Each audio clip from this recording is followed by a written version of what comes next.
இந்த உலக வாழ்க்கை. இங்க யாராவது கற்பனை பண்ணி இதுக்கு மேல் பிரச்சனை இல்லைன்னு நினைச்சீங்கடா நீங்க ஏமாந்துட்டீங்க. கடைசி மூச்சு போ காட்டி பேசுற எனக்கு, கேட்கிற உங்களுக்கு, நாட்டு ஜனாதிபதி பிரதமர், அமெரிக்கா ஜனாதிபதி பிரதமர், உலகம் ஆளக்கூடியவர்கள் எல்லா வீட்டிலையும் பிரச்சனை வரும். வல்லாஹி இல்லன்னு நீங்க சொன்னீங்கன்னா ஒரு ஆள் காட்டுங்க எனக்கு, ஒரே ஒரு ஆள் கூட்டி வாங்க இவர் வாழ்க்கையில ஒரு பிரச்சனையும் இல்லைன்னு. வல்லாஹி அது வராது. கடல்கள் அலை எப்படி அழியுமோ, ஓயாத அலைகள் அடிச்சுட்டே இருக்குமோ, பிரச்சனைகள் ஓயாது. இப்பதான் ஒரு பிரச்சனைக்கு முகம் கொடுத்துட்டு அல்ஹம்துலில்லாஹ் புள்ளி ஆஸ்பத்திரியில இருந்து கொண்டு வந்து வீட்டுல வச்சிருப்பீங்க. அடுத்த பிரச்சனை கதவை தட்டும். என்ன கதவை தட்டும்? மனைவி மௌத்தாகிட்டானு. இந்த பிரச்சனை அந்த பிரச்சனையோட சின்னதேன்னு நினைக்கும். ரெண்டாவது அந்த பிரச்சனை அதை விட பெருசா இருக்கும். அதுக்கு முடிச்சுட்டு திரும்ப தட்டி பார்ப்போம், எல்லாம் முடிஞ்சு நினைப்பீங்க. அடுத்த கதவை தட்டும். அடுத்த பிரச்சனை என்னப்பான்னு பார்த்தா பொருளாதாரம் இடிஞ்சு உளுந்து கொடிகட்டி பறந்த கோடீஸ்வரர் பேமெண்ட்டுக்கு இறங்கி இருப்பார். அந்த பிரச்சனைக்கு என்ன பண்ணலாம்? கடன்காரன் சுத்தி வாரான். விதவிதமான வாகனத்தில் போனவங்க, மரியாதையோட நடந்தவங்க, ஊரே காரி துப்புற மாதிரி கடன்காரன் வர்றான். இந்த பிரச்சனைக்கு என்ன பண்ணலாம்னு ஏதோ ஒரு முடிவு கண்டா இங்க ரோட்ல போய் ஆக்சிடென்ட் ஆகி கால் எடுக்க வேண்டி வருதா. இதுக்கு ஒரு பிரச்சனை என்னன்னு பார்த்த, இப்படி எங்க பிரச்சனை? ஒரு இளைஞன் எதுக்கு சாப்பிடுறான், எதுக்கு சம்பாதிக்கிறான்? விதவிதமா சாப்பிடணும், விதவிதமா சாப்பிடணும் என்பதற்காக வேண்டி கோடி கோடியாக சம்பாதிக்கணும்னு நினைக்கிறான். வீடு கட்டணும், அதெல்லாம் ரெண்டாவது. இளைஞர்களை நீங்க பாத்தீங்கன்னா கொழும்புல அவங்க கூட்டமா வந்து ஒரு ஹோட்டல்ல உட்காருவாங்க. உட்கார்ந்துட்டு எவ்வளவெல்லாம் கிடைக்குது எல்லாரும் போட்டு கொஞ்சம் சாப்பிடணும். எவ்வளவு நேரம் எடுத்து சாப்பிடணும்? 1 மணி நேரம் எடுத்து சாப்பிடணும். சிரிக்கணுமா, சந்தோஷப்படணுமா, அந்த சாப்பாடு தான் ஜோலி. இதுக்காக வேண்டிதான் எதையெல்லாம் பண்ணிட்டு வந்து அந்த கூட்டம் சேருவாங்க. கொஞ்சம் புள்ள குட்டின்னு வரப்போக்கல பிள்ளைகளுக்காக யோசிச்சு 2வது கட்டம் ஊடு கட்டுறதெல்லாம் பார்ப்பாங்க. நான் கேட்கிறேன், சாப்பிட்றதுக்காக வேண்டிதான் ஒருத்தன் பணம் சம்பாதிச்சான், அதான் மெயின். அதுக்கப்புறம் தான் வீடு வாசல். அல்லாஹ் என்ன பண்ணிட்டான் தெரியுமா? சாப்பிடவா, அவன்கிட்ட பிடுங்கி இவன்கிட்ட பிடுங்கியா, சரி சாப்பிடு. பெரிய பெரிய பார்ட்டிகளுக்கெல்லாம் போனா, பெரிய ஃபங்க்ஷனுக்கு போனா பெரும் பகுதியானவங்க சாப்பிடவே மாட்டாங்க. டீயை கொடுத்தா கேட்பாங்க, சீனி போட்டா இருக்குது, உப்பா போட்டு தருவான். டீல சீனி போடாம சீனி போட்டான்னு கேட்பாங்க, வேணாண்டுவாங்க. எதை போட்டா டேஸ்ட் வருமோ அண்டா கணக்கில் ஆக்கிட்டீங்க. உப்பு கொஞ்சம் போட்டாதான் அது சாப்பாடு இருக்கு, இல்லாட்டி சப்புண்டு ஆயிரும். உலகத்தில் ஆக நம்பவன் கோக்கியை கொண்டு வந்து ஆக்குறீங்க. அவர் உப்பு போடலன்னு வைங்க, உலகத்துல எல்லா மிளகா எல்லாத்தையும் போட்டாரு, உப்பு மட்டும் இல்லைன்னு வைங்க, சாப்பாடு ஏறாது. என்னாச்சு தெரியுமா? பெரிய பெரிய ஆட்கள்லாம் பிரஷர் வந்தா உப்பு கம்மியா வேணுமா, சுகர் வந்தா சீனியை குறைச்சிடணுமா. எது 2 மெயின் ஐட்டம் நாக்குக்கு. இந்த 2 ஐட்டம் இல்லாட்டி சாப்பாடு சாப்பிடாம இருக்கலாம். அவனுக்குதா அல்லாஹ் என்ன பண்ணிட்டான் தெரியுமா? பெரிய ஆட்கள் வந்து உட்கார்ந்து இருப்பான், வெள்ளையும் சொல்லையுமா கொடுத்துட்டு, அவன் பக்கத்துல புஃபே விரிச்சு வச்சிருப்பாங்க. அப்படி சாப்பாடு. சோப்பு சோறு கிடைக்குமான்னு கேட்பான். உப்பு கொஞ்சம் குறைச்சே போட்டுரும், அதுக்கு தின்னாமலே இருக்கலாமே, ஏதாவது உள்ள அனுப்பிடலாமே. நாக்கால் அனுப்ப வேண்டிய தேவையில்லை, பட்டை போட்டு இங்கே நேரடி அனுப்பலாம். நாக்கு எதுக்கு தெரியுமா? சாப்பாடு என்பது பசிக்கு மட்டுமல்ல, சுவையையும் சேர்த்து அதை அனுபவிக்கிறது என்பது தனி. ஒரு ஆள் ஜனாதிபதி ஆயிட்டாரு, எப்படி கொண்டாடுவாரு? இரவு எல்லாரையும் கூப்பிட்டு ஒரு சாப்பாடு கொடுப்பாரு. ஒரு ஆளுக்கு குழந்தை கிடைச்சிட்டு சந்தோஷம் ரொம்ப, என்ன பண்ணலாம் கூட சாப்பாடு. ஒரு ஆள் கல்யாணம் முடிக்கிறாரு, ரொம்ப பெரிய சந்தோஷம், என்ன பண்ணலாம் கூட சாப்பாடு கொடுக்கலாம். அல்லாஹ்வுடைய நல்லடியார்களே, சாப்பாடு என்பது மனுஷன் எவ்வளவுதான் சாப்பிட்டாலும், எவ்வளவுதான் அவனுக்கு கோடிக்கணக்கில் இருந்தாலும், இன்னொரு ஆள் சாப்பாடு போடுறான்னு கூப்பிட்டா எல்லாத்தையும் விட்டுட்டு போயிருவான். அதுக்கு தனியான ஒரு மரியாதை எல்லாம் வச்சிருக்கிறான். ஆம்பளை பொம்பளை அந்த சாப்பாடுக்கு போவா, சாப்பிட்றதுக்கு இல்லை, உடுக்கிறதுக்கு, உடுப்பை கொஞ்சம் காட்டுறதுக்கு, அந்த மாதிரி உடுக்கிறதுக்கு அவங்க லெவல் வேற. ஆம்பளை இது. நான் என்ன கேட்கிறேன்டா, இதுக்காக வேண்டி சம்பாரிச்சு கோடி கோடியா கொட்டி வச்சவனுக்கு எண்ணெயிலையா பொறிச்சு அப்ப தண்ணியிலையா பொறிப்பான்? எண்ணெய் வேணாம், கொலஸ்ட்ரால். அட எண்ணெய் சாப்பாடு தான் டேஸ்ட் ஒரு வகையில், உப்பு போட்டா தான் டேஸ்ட், உப்பு வேணாம் பிரஷர் என்றான், சுகரா அது வேணான்றான், அது சீனி வேணாம். எந்த மூலப்பொருள்கள் வேணுமோ, எது டேஸ்டுக்கு மூல காரணியோ அது எல்லாத்தையும் தள்ளி வைக்க சொல்றான். இது எப்படி இருக்குன்னு நினைக்கிறீங்க? புரியுதா? அது நல்லவனுக்கு வரும், கெட்டவனுக்கு வரும். நான் என்ன சொல்லுவேன், எது வந்தாலும் அல்லாஹ் ரப்புல் ஆலமீன் நிம்மதி அறிக்கை ஒரு வழி சொல்லி தர்றான். தாய்மார்களே, உலகத்தில் பணம் சம்பாதிச்சு விதம் விதமா சாப்பிடணும் முடிவெடுத்தவங்க சாப்பிட்டு முடிச்சுட்டாங்களான்னு நான் கேட்கிறேன். சாப்பிட்டு முடிச்சுட்டாங்களா? இல்லை, அவங்களால சாப்பிட முடியல. உங்க ஊர்களில் எப்படின்னு தெரியாது, கொழும்புல வந்தா இப்ப எல்லாம் முக்காவாசி வழிமால சாப்பாடெல்லாம் மீது. ஏன்னா இதுக்கு மேல ஓகோ கஷ்டம். வட்லாப்பத்தை விட்டா பிரச்சனை கூட. டேப்லெட் 2க்கு 4 போட வேண்டி வரும். விளங்குதா? ரப்புல் ஆலமீன் அப்படி சோதிக்க ஆரம்பிச்சிருக்கிறான். ஒரு ஆள் எதுக்கு ப்ராடோ வாங்குவாரு? எதுக்கு கார் வாங்குவாரு? எதுக்கு? நடக்கவே கூடாது, அப்படி போகணும், சொகுசா போகணும். எனக்கு காட்டுங்க பாப்போம். பாராளுமன்றத்தில் உட்கார்றவங்கல்ல முக்காவாசி பேர் வாகனத்தை எடுத்துட்டு வீட்டு வாசல நிப்பாட்டிட்டு ஒரு பொட்டத்தையும் கொடுத்துட்டு ஒரு டிஷர்ட்டையும் போட்டுட்டு இங்கே அங்கே நடப்பான். காலையில் ஒருத்தன் காரை பக்கத்தில் வச்சுட்டு நடக்கிற டைம்ல தான் அவனுக்கு வயிறே எரியும். ஒண்ணுமே இல்லாட்டி நடந்து இங்கிருந்து நடந்து போய் வர்றது வேற விஷயம். ஏன் கடைக்கு போகணும், நடக்கணும். காரை நிப்பாட்டு அதிகாலையில் எழும்பிட்டு கொழும்புல போய் பார்த்தோம்னா பாத்வே ரெடி பண்ணி வச்சிருப்பாங்க. ஜனாதிபதி உட்பட அத்தனை பேரை நடக்கணும். நடக்காட்டி உசுரே போயிடும். வேறு அதாவது நடந்தாதான் உலகத்துல வாழ இயலும். காரை நிப்பாட்டி போட்டு விறுவிறுன்னு நடக்கிறான். இவ்வளவு வேதனையா இருக்கு. இவ்வளவு வேகமா அவன் நடந்ததே இல்லை. நடக்காட்டி செத்து போவான். சோ நீங்க பார்த்திருப்பீங்க, முன்னாடி ஜனாதிபதி, அதுக்கு முன்னாடி ஜனாதிபதிமார்கள்லாம் எங்க ஊருக்கு வந்தாலும் காலையில நடந்துருவாங்க. சோகம் நடந்துச்சு மஹிந்த ராஜபக்ச ஜனாதிபதி காலத்துல. அந்த டைம்ல ஆஸ்திரேலியா பிரதமர் ஒரு நாள் தான் வந்தான் ஒரு மீட்டிங்கு, சோகம். அப்ப நான் சொல்றது 2015க்கு முன்னாடி. நாமல் ராஜபக்சோட சேர்ந்து ஓடுறாரு, கட்டு ட்ரவுசர் கொடுத்துட்டு வந்து இறங்கி நைட் போறவரு. அங்க என்ன வேலை, கொஞ்சம் ரெஸ்ட் எடுத்துட்டு போகணும், இல்ல ஓடணும், இல்லைன்னா வாழ இயலாது. செத்து பேர் ஓடி வேர்வை வெளியாகணும். நான் கேட்கிறேன், வேர்வை வரக்கூடாதுன்னு தானே நீங்க வீட்டுக்கு ஏர் கண்டிஷன் போட்டீங்க? வேர்வை வரக்கூடாதுன்னு தானே காருக்கு ஏர் கண்டிஷன் போட்டீங்க? உலகத்தில் உள்ள விஞ்ஞானிகள்லாம் சேர்ந்து சொல்லிட்டோம், வேர்வை வராட்டி நீ செத்து போயிருவ. மழை ஜலம் எப்படி ஒரு கழிவோ, உடம்புல உள்ள கழிவு வேர்வை, அந்த வேர்வை வரண்டா விறு விறுன்னு நட. உன் உடம்புல இந்த வேர்வை வராட்டி செத்தே போயிருவ. வேர்வை வெளியாக்கணுமா? வேலை செஞ்சு வேர்வை வெளியாக்குறது வேலை.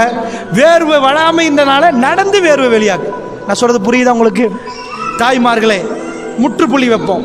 இப்படியே பேசினா நிறைய சொல்ல வேண்டியிருக்குது. இப்ப நான் நிம்மதிக்கு வழி சொல்ல போறேன்.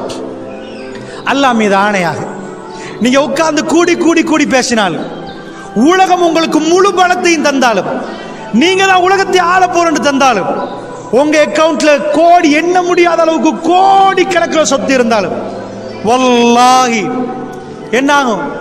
உங்களால நிம்மதியா வாழ இயலாது. உலகம் ஒரு தப்பு கணக்கு போட்டுச்சு. என்ன தப்பு கணக்கு? நிம்மதி என்பது உடம்புக்கா மனசுக்கா?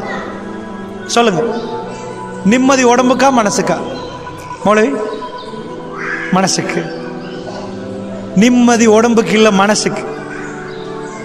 நிம்மதியை தேடி மக்கள் உடம்புக்கு எடுக்கிறாங்களா, மனசுக்கு எடுக்கிறாங்களா? ஒரு பிராடோ வாங்குறாங்க, தப்பி இல்லை, சல்லி இருந்தா வாங்கலாம். ஒரு ஆள் கொழும்புல இந்த மன்னார் வரைக்கும் வாராரு, பிராடோல வாராரு, ஏர் கண்டிஷன் போட்டுக்கிற மனைவியோட கடுமையான சண்டை, ஊட விட்டு போறாரு. பெரிய காலிக்கோட்டில் பிரச்சனை, டிவோர்ஸ் வரைக்கும் போகுது. அவர் பிராடோவில் எவ்வளவு ஏசி போட்டாரோ அதை தாண்டி வேர்வை வரும். இன்னொரு ஆள் மன்னாருக்கு வராரு, கொழும்புல இருந்து ரொம்ப கடுமையான சனம், பஸ்ல ஏறி நெருங்கி கஷ்டப்பட்டு வராரு. 4 வருஷமா குடும்பத்தை சந்திக்க கிடைக்கல. சாமான்லாம் வாங்கிட்டு பிள்ளைகள் என்ன பார்க்கும், எப்படி பேச போறேன், வைஃப் எதிர்பார்த்துட்டே நிப்பாண்டி வர்றாரு. அவர் மன்னார்ல வந்து இறங்கி இருப்பாரு, நின்றுட்டே வந்திருப்பாரு. கண்ட உடனே அவருக்கு சுகமா இருந்திருக்கு, அவருக்கு பிரச்சனை இல்லை. பிராடோல போறவரு கடுமையான பிரச்சனை, டிவோர்ஸ் வரைக்கும் போகுது, அவருக்கு அந்த சுகம் இருந்திருக்காது. உடம்புக்கு சுகமா இருந்திருந்தா பஸ்ல வந்து ஒரு நொந்து நூடுல்ஸா இருக்கணும், பிராடோல போற சந்தோஷமா இருக்கணும். உடம்புக்கு இல்ல தாய்மார்களே, மனசுக்கு. நீங்க வாழ்ற வீட்டுல இல்ல நிம்மதி இருக்குது. அப்படி வாழ்ற வீட்லயும் படுக்கிற பெட்லயும் இருந்தா, கொழும்புல எக்கச்சக்கமான வீடுகள்ல பெரிய பெட், அந்த பெட் மட்டும் பல லட்சங்கள் வாங்கி எடுத்திருப்பாங்க. நைட்டுக்கு தூக்கம் இல்லையா, தூக்க மாத்திரை போட்டு எடுத்துங்கிறாங்க. அதே கொழும்புல பல பேமெண்ட்களை கடந்து போற நேரம் சில ஏழைகள் 2 கார்ட்போர்ட்டை விரிச்சு அல்லாண்டு தூக்கும் 9 மணிக்கு. சில மனக்காரங்க இதை பார்த்தே பொறாமப்படுறது, இப்படி தூங்குறான், ஏசி போட்டு இவ்வளவு பெரிய பெட்ல அங்கிருந்து இங்க உருள்ற தூக்கம் வருவதில்லை. ராத்திரி எழுப்பி பார்ப்பான் 1 மணி, மறுபடி உட்காருவான், மறுபடி தூங்குவான். இதெல்லாம் நான் கற்பனை பண்ணி சொல்லலை, என்கிட்ட சொன்ன கதைகளை சொல்றேன். பல வீடுகள்ல என்னோட கதைச்சதை சொல்றேன். ஆனா அதே ஏழை ஒரு பேமெண்ட்டுக்கு அடியில் இங்கால அங்கால ஆள் போவான், இவன் பாட்டுக்கு தூக்கம். அவனுக்கு நெலும்பு வலையும் இல்லை, கோயிலும் இல்ல, நெலும்பு கடிக்குதும் இல்ல, அவன் பாட்டுக்கு தூக்கம் சுபோல எழும்புறான். விளங்குச்சா? பெட்டு வாங்கினது ஊடு கட்டினது தூங்குறதுக்கா இருந்தா அந்த தூக்கமே இல்லாட்டி அந்த பெட்டில் என்ன பிரயோசனம்? இவன் ஒண்ணுமே இல்லை, அல்லாஹ் அவனுக்கு தூக்கத்தை கொடுத்தான். அல்லாஹ்வுடைய நல்லடியார்களே, அல்லாஹ் வீடை தந்துட்டு பெரிய ரூமை தந்துட்டு பெட்டை தந்துட்டு உங்க தூக்கத்தை எடுத்தா அதை விட கஷ்டம் இருக்காது. உலகத்தில் எல்லோரும் தூங்குற நேரம் தூக்கம் போகாட்டி அதை பட்ட அந்த வேதனையை பட்டவங்கள்ட்ட கேட்டா தெரியும். அல்லாஹ்வுடைய நல்லடியார்களே, இப்ப புரிஞ்சுக்கோங்க. இப்ப நான் உங்களுக்கு எனக்கு இன்னும் ஒரு 15 நிமிஷம் தான் இருக்குது. இதுக்குள்ள நான் இந்த பயானம் முடிச்சாகணும். இது ரொம்ப பெரிய கஷ்டம், ஆனாலும் நான் முடிச்சு தான் ஆகணும். அதனால நல்லா புரிஞ்சுக்கோங்க. நான் லாஸ்டா சார் புழிஞ்சி அந்த மருந்தை சொல்றேன். இந்த மருந்தை எடுத்து உள்ள போடுங்க, சரியா வந்துடும். என்ன மருந்து? அலா பிதிக்ரில்லாஹி தத்மைனுல் குலூப். அல்லாஹ் சொல்றான், இந்த உள்ளங்கள் பதறிட்டே இருக்கு, அது பதறும், அது நிப்பாட்டே இல்லாது. சின்னதை ஒன்று தொட்டாலும் துடிக்கும். ஹுலிக்கல் இன்சான் ஐஜால், மனிதனை அவசரக்காரனாக படைத்திருக்கிறேன். ஹுலிக்கல் இன்சான் லைஃபா, மனுஷனை ரொம்ப பலகீனமா படைச்சிருக்கிறேன். என்ன வெட்டினா ரத்தம் போயிடும். இரும்பால படைக்கல, இரும்பால படைக்கல. மனுஷன் போற வாகன இரும்பு, அதுக்குள்ள உள்ள மனுஷன் பஞ்சு மாதிரி. வெட்டினா கதை முடிஞ்சிடும். சோ ஹுலிக்கல் இன்சான் லைஃபா, உங்களை ரொம்ப பலகீனமா படைச்சிருக்கிறேன். ஹுலிக்கல் இன்சான் ஐஜால், அவசரம். எது நடத்தாலும் உங்களுக்கு அவசரமா இருக்கும். ஆமா, இந்த 2 பண்புகளால நம்ம ரொம்ப நொந்து போயிருவோம், ரொம்ப கவலைப்படுவோம், துடிச்சு போயிருவோம், தொழுகையை விட்டுருவாங்க. ஒரு சகோதரர், ஒரு டாக்டர், வெளிநாட்டை சேர்ந்த ஒரு ஆள், நான் இணையதளத்தில் படித்தேன். என்னாச்சு, அந்த டாக்டர் வர்றாரு, ரொம்ப கஷ்டப்பட்டவர், அவர் தொழுகையை விட்டார். பிறகு அவர் அவருடைய கதையை சொல்றாரு. ஒரு வெள்ளிக்கிழமை நாள் அவர் திரும்ப ஒரு வருஷத்துக்கு பிறகு தொழுகையை தொடர்றாரு. என்ன ஆச்சுன்னு அவர் கதையை சொல்றாரு. அவர் சொல்றாரு, நான் ஆரம்பத்தில் ப்ராக்டிஸ் பண்றேன், மெடிக்கல் காலேஜில் இருந்து போயிட்டு இப்போதான் டாக்டர். எனக்கு அப்போ ஒழுங்கா வாகனம் இல்லை, சின்ன வாகனம், வீட்டுக்கு ரொம்ப தொலைவு. அப்போ சின்ன பிள்ளைகள், என் பிள்ளைகளோட பேசணும், நிறைய நைட் டியூட்டி பண்ணணும், ஸ்ரீலங்காயில் வெளிநாடு. அப்படிலாம் பண்ணிட்டு நாம் ஒரு லெவலுக்கு வந்தோம். அந்த லெவலுக்கு வரப்போக்குள்ள எங்களுக்கு என்ன ஒரு வீடு, எனக்கு என்ன ஒரு வாகனம், என் பக்கத்திலே ஆஸ்பத்திரி. இப்படி ஒரு நாள் நான் வீட்டுக்கு வர்றேன். வந்தா வளமையா நான் பகல் டைம்ல வர்றேன், நான் சலாம் சொல்லிட்டு வர்றேன். வந்து வீட்டுக்குள்ள போறேன்.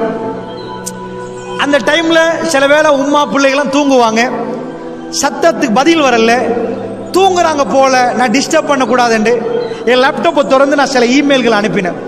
எனக்கு சில வேலைகள் இருந்துச்சு, டிஸ்டர்ப் பண்ண வேணாம், அவங்களாம் முடிச்சுட்டு வரட்டும். கொஞ்ச நேரம் ஒரு மணித்தியாலம் கழியுது, பிள்ளைகள் சத்தம் கேட்குது, உம்மா மேலே என்னமோ தட்டுற மாதிரி. எனக்கு ஐடியா உதச்சிச்சு, வாங்க பிள்ளையோட விளையாடுவோம் அப்படின்னு நினச்சேன். பிள்ளைகள் முடிச்சுட்டாங்க, அதோட கொஞ்சம் விளையாடிட்டு திரும்ப நான் ஆஃபீஸ் போகணும். என் ஆஃபீஸில் கிடைக்கிற அந்த பிரேக் டைமில் தான் நான் வீட்டுக்கு வர்றது. ஸோ நான் ரூமை திறந்து பார்க்குறேன், உம்மா கண்ணத்தை தட்டி குழந்தைகள் என்னமோ சொல்லுது. நான் போய் பார்க்குறேன், அவன் மயங்கி இருக்கிறா. நான் காலை தொட்டு பார்க்கிறேன், உசுப்பி பார்க்கிறேன், அவன் மயங்கி இல்லை, மௌத்தா போயிருக்கிறான். நான் உடனே, என்னப்பா நான் ஒரு டாக்டர், வீட்டுக்குள்ள நடந்தது என்னன்னு தெரியாது, 1 மணி நேரத்துக்கு முன்னாடி வேற நான் வந்துட்டேன், என்னாச்சு அப்படின்னு பதறிட்டேன். பதறி போய் திரும்ப நான் செக் பண்ணி பார்க்கிறேன், மற்றவங்களெல்லாம் கூப்பிட்டு, உம்மா மவுத்து. அவர் சொல்றாரு, நான் தொழுந்தவன், நான் யாருக்கும் துரோகம் பண்ணல, யாருக்கு அநியாயம் பண்ணல, எனக்கு இது நடக்கணுமா? அவர் சொல்றாரு, நான் ஜனாசாவை அடக்கிட்டு வந்து என் பிள்ளைகளை, நான் தூக்கம் இல்லை, எங்க உமா அப்பா எங்க வீட்டுக்கு வந்தாங்க, நான் பிள்ளைகளோட பேசின ரூம்ல தனியாயிட்டேன், நான் வேலைக்கு போகவும் இல்லை. இரவிரவா எனக்கு யோசனை, எனக்கு கோபம் இறைவனோடு. நான் தொழுகையை முற்றிலும் விட்டேன், இதுக்கு மேல் தொழ மாட்டேன். இப்படி 1-2 நாள் தொழல. என் தம்பி ரொம்ப மார்க்கமானால் என்னை சந்திச்சு ஒவ்வொரு நாளும் சொல்லுவார், 1 வருஷமா நான் அந்த பிடிவாதத்தில் இருந்தேன், நான் மீண்டும் லைஃபுக்கு வரதுக்கு எனக்கு பல மாதங்கள் போச்சு, என் பிள்ளைகளோட திரும்ப பேசுறதுக்கு எனக்கு பல மாதங்கள் போச்சு. நான் ஒரு டாக்டர், வீட்டுக்கு வந்த நேரம் 1 மணி நேரத்துக்கு முன்னாடி வந்த நேரம் என் மனைவி என்னை காப்பாற்ற முடியலையே, நான் எதுக்கு இந்த டாக்டர் ஆனேன்னு எனக்கு மனசு சொல்லிட்டே இருந்துச்சு. அவ்வளவு வேதனை. ஏன்னா எங்க வைஃப் இப்ப மௌத்தாகல, நான் வந்த டைம் கதவை திறந்து வீட்டுக்கு வந்த நேரம் எங்க வைஃப் உசுரோட தான் இருந்திருக்கணும். எனக்கு அப்ப பார்க்க முடியலையே. நான் போய் தொடுற டைம்ல அவ எட்டி பார்க்குற டைம்ல ஒரு 15 நிமிஷத்துக்கு முன்னாடி வேணும்னா மவுத்தா இருப்பா. அதுக்கு முன்னாடி எனக்கு ஆஸ்பத்திரி கூட்டி போயிருந்துச்சு, நான் டிஸ்டர்ப் பண்ண வேணான்னு இருந்தேனே. இப்படி அவருக்கே அவர் கேள்விகளை கேட்டுக்கொண்டு தடமாறுறார். கடைசியாக அவங்க தம்பி தொழுவுங்கன்னு சொன்ன பிறகு ஒரு நாள் அவர் ஜும்மாவுக்கு போறார். அவர் கேட்ட ஒரு உரை கிடைக்குது. அந்த உரைக்கு பிறகுதான் அவர் சொல்றாரு, நான் இறைவனை புரிந்து கொண்டேன். அன்பார்ந்தவர்களே, அதனால வாழ்க்கையில தொழுந்தவங்களுக்கு பிரச்சனை வரும், தஹஜ்ஜுத் தொழுறவங்களுக்கு பிரச்சனை வரும், எல்லாருக்கும் பிரச்சனை வரும். இந்த பிரச்சனை நேரம் கல்புகள் அமைதி பெறணுமா? பிரச்சனை ஓயாது, பிரச்சனை ஓயாது. கல்பு அதை தாங்கணும். ரசூலுல்லாஹ் சொல்றாங்க, ஆஜபன் லி அம்ரில் மூமின், மூமினை பார்த்து நான் ஆச்சரியப்படுறேன். ஏன் ஆச்சரியப்படுறேன்? ஏதாவது ஒரு கெட்டது நடந்தா ஃபஸபர, பொறுமையா நிக்கிறான். நலவு நடந்தா ஃபஷக்கர, உடனே அல்லாஹ்வுக்கு ஷுக்ர் செய்றான். ஒரு மூமின் சின்ன செடிய மாதிரி, காத்தடிச்சா இங்க சாயுது, மறு காத்தடிச்சா இங்க. காஃபிர்கள் தேவதார் மரம் மாறி, மஸலுல் ஃபாஜிர், கெட்டவனுக்கு உதாரணம் தேவதார் மரம். அது ஒரு காத்தோட பெரும் சனிப்பாக, அது இடு வீடு வாசல் செல்வாக்கு. ஒரு காத்து வீசும், சாஞ்சு கீழே உழுவாங்க, ஒண்ணு இல்லை. ஒரு முஸ்லிம் பார்க்க சின்னது, காத்தடிச்சா வேரோட சேர்ந்து செடி கீழே உழாது, செடி வளையும், மறு காத்துக்கு இங்க வளையும், காத்து நிக்கும். ஆனா தேவதார் மரம் அப்படி இல்லை, அடிக்கிற காத்து பலம் அடிச்சா மரத்தை சேர்த்து கீழே போட்டுரும். ஒரு முஸ்லிம் சின்னதா தான் நிப்பான்டாங்க ரசூலுல்லாஹ். அல்லாஹ்வுடைய நல்லடியார்களே, இதுதான் நான் சொல்லக்கூடிய விதம். அலா பிதிக்ரில்லாஹி தத்மஇன்னுல் குலூப். அல்லாஹ் சொல்றான், உள்ளங்கள் அமைதி அடைய என்ன செய்யணும்? அறிந்து கொள்ளுங்கள். அல்லாஹ்வை ஞாபகப்படுத்துவதில் உள்ளங்கள் அமைதி பெறுகிறது.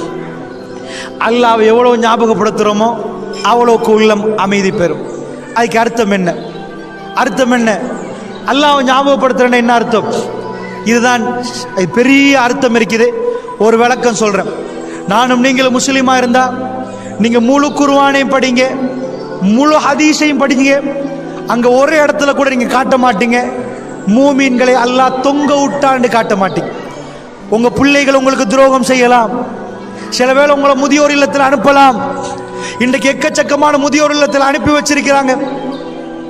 அதாவது முஸ்லீம்களுக்கு கம்மி, மற்றவங்க எல்லாம் நிறைய முதியோர் இல்லத்தில் அனுப்பியிருக்கிறாங்க. அவங்களுக்கு பிள்ளை இல்லையா? இருக்குது. அவங்களுக்கு என்ன பிரச்சனை? ஒரு அம்மா, அந்த அம்மாவோட போய் பேசுற முதியோர் இல்லத்தில் ஒரு கிறிஸ்தவர் அம்மா, என்னம்மா பிரச்சனைன்னு கேட்கிறேன். நரம்பெல்லாம் இழுப்பட்டு, எங்கம்மா உங்க பிள்ளைன்னு கேட்கிறேன். ஒரு பிள்ளை தான், ஆஸ்திரேலியாவில்ண்டாங்க. ஏம்மா அப்ப நீங்க? அவங்க ஃபேமிலி ஆஸ்திரேலியா, பேரன் பேத்தி எல்லாம் ஆஸ்திரேலியாவில்.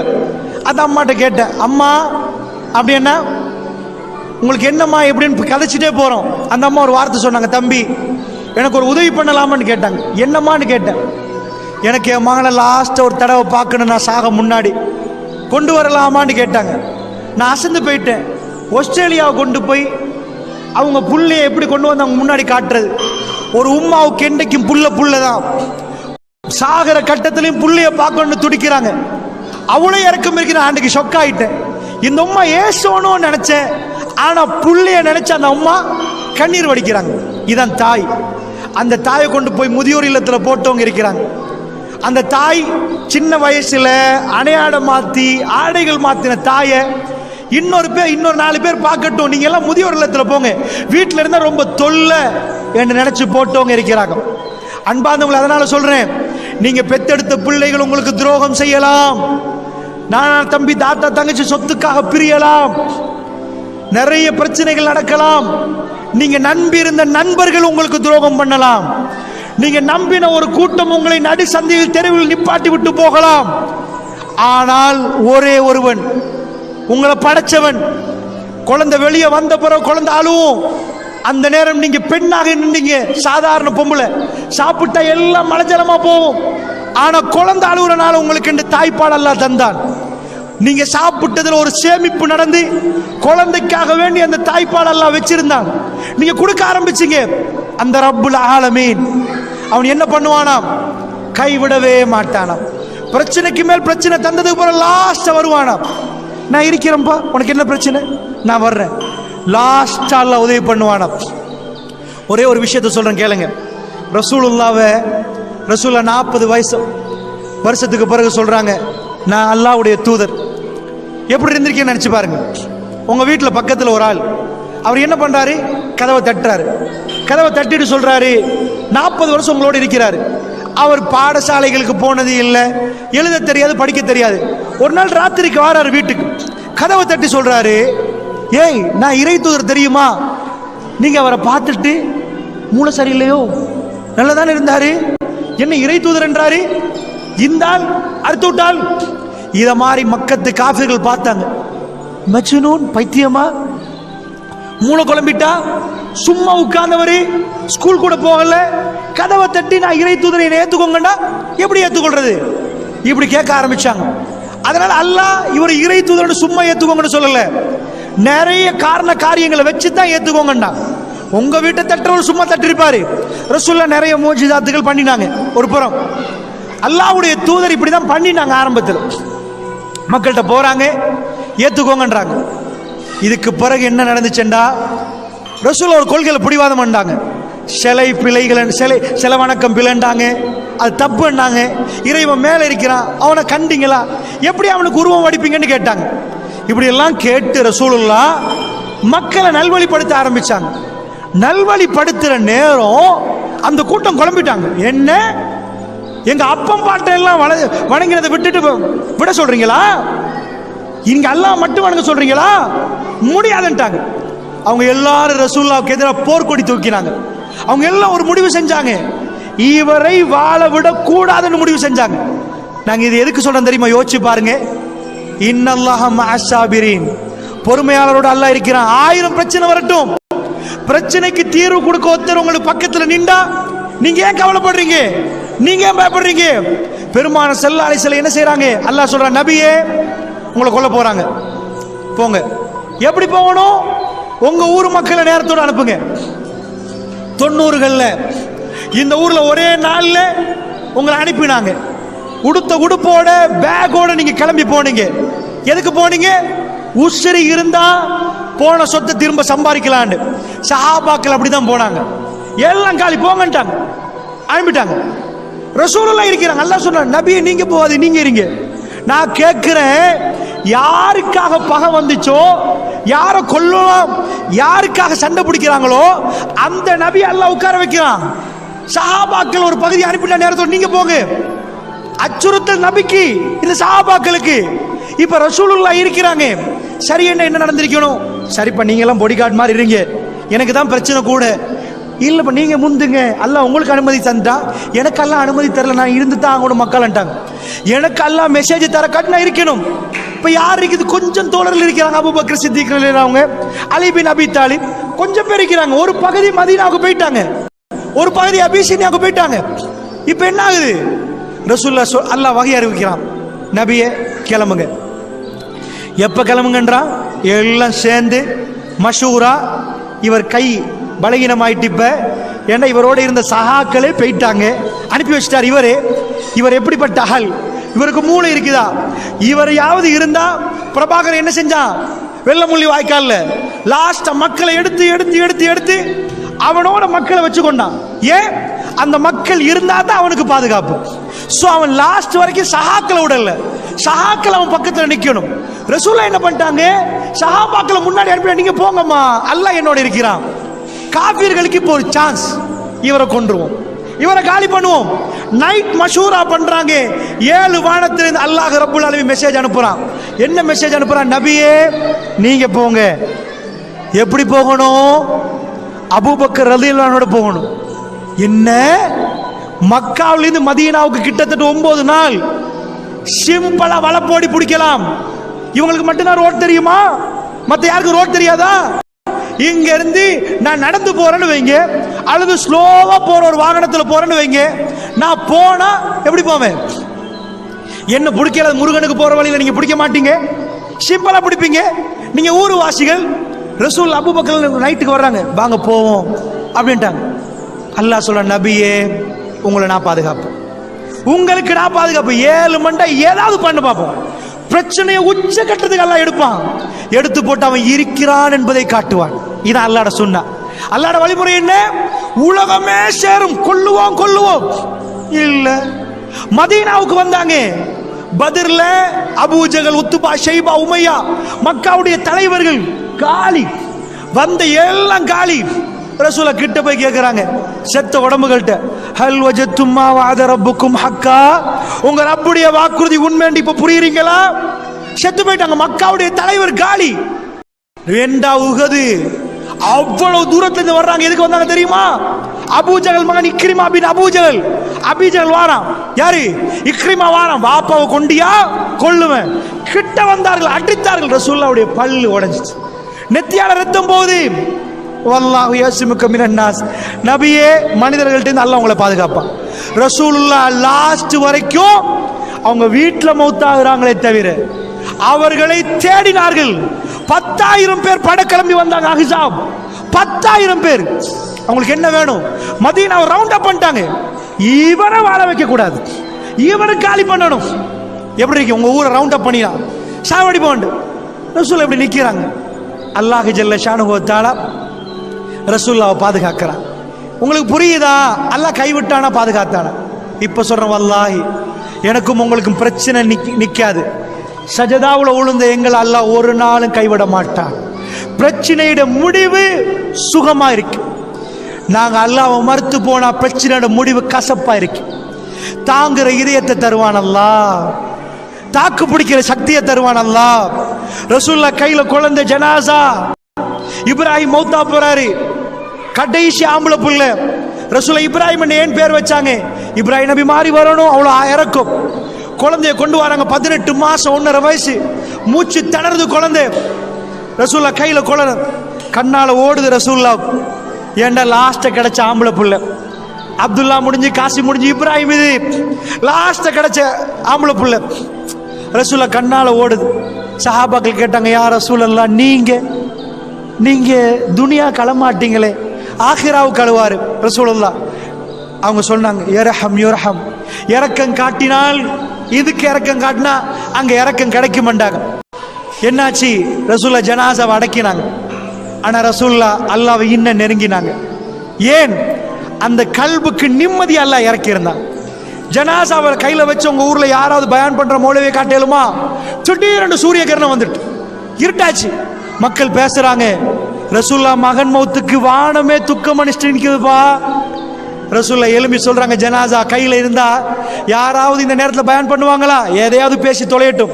ரசூலுல்லாஹ் மக்களே பொய் சொல்லாதீர்கள், என் மகன் மரணத்துக்கும் இந்த சூரிய கிரணத்துக்கும் சம்பந்தம் இல்லைன்னாங்க ரசூலுல்லாஹ்.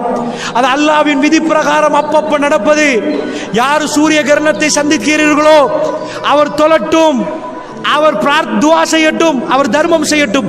3 விஷயங்கள் ரசூலுல்லாஹ் சொல்றாங்க. யாராவது குழந்தைகளை இழந்து கையில இருந்தா ஜனாசா கையில பயானா வரும், வாயில பயானா வரும். அவங்க கல்வி எவ்வளவு நிம்மதியால இருந்தா, பூரிப்படைந்து இருந்தால் எப்படி அந்த வார்த்தைகள் வரும் பெரியவர்களே.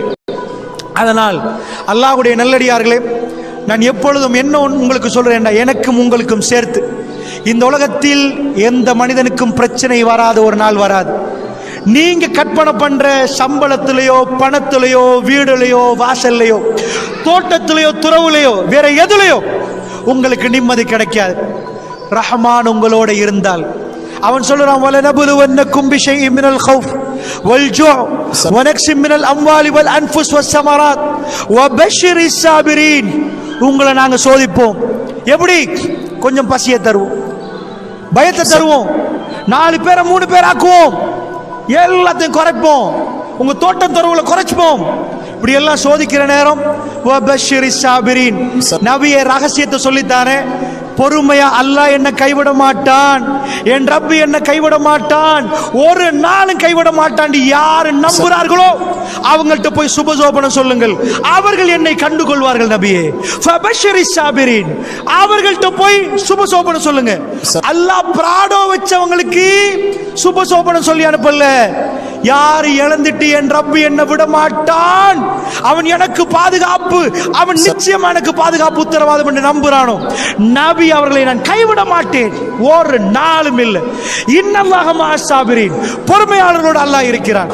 இந்த உலகத்தில் நானும் நீங்களும் பிரிகிற நேரம் நிம்மதியோடு சந்தோஷத்தோடு எங்க ஜனாசாவை தூக்குற நேரம் நல்லடியார்கள் மலக்குமார்கள் எங்களை சூழ வந்து ஜனாசாவை அடக்கிற நேரம் இறைவனுடைய திருப்தியோடு அந்த கபர் சொர்க்க பூங்காவனையாக மாற்றும் கொண்டு அல்லாஹ்வுடைய அருள் இறங்கும் கபராக அல்லாஹ் ஜல்ல ஷானுஹு வ தஆலா எனக்கும் உங்களுக்கும் அந்த பாக்கியத்தை அந்த வாழ்க்கையுடைய கடைசி நேரத்திலும் மரண நேரத்திலும் மரணத்துக்கு பிறகும் அல்லாஹ்வுடைய அன்போடு இந்த துனியா விட்டும் மறுமை வரைக்கும் மறுமையுடைய வாழ்க்கையிலும் அல்லாஹ்வுடைய அன்பை தந்தருள் புரிவானாக, நிம்மதியை தந்தருள் புரிவானாக.